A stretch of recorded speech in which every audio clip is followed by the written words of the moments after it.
Бос қиялдың бос мәніне илана, өз-өзіңді сан сұрақпен қинама. Біз Тәңірдің жазуымен жазылған түсіп жүрміз өмір дейтін киноға. Еш жасқанба өлім дейтін үкімнен. Өміріме өкінбеймін, шүкір мен. Тәңір біздің тағдыр сценарийін миллион жыл бұрын жазып бітірген.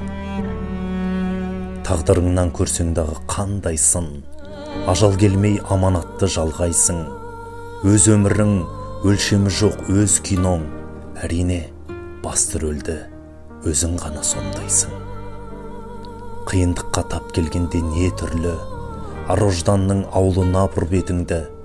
Баршамыздың аспандағы бір құдай, киномыздың режиссері секілді. Мақсатыңа өмір дейтін ұрыста, маңдай терсіз жетемін деп тырыспа. Өз киноңның соңғы бөлімі біткенше, ақиқаттың ақ жалауын тік ұста.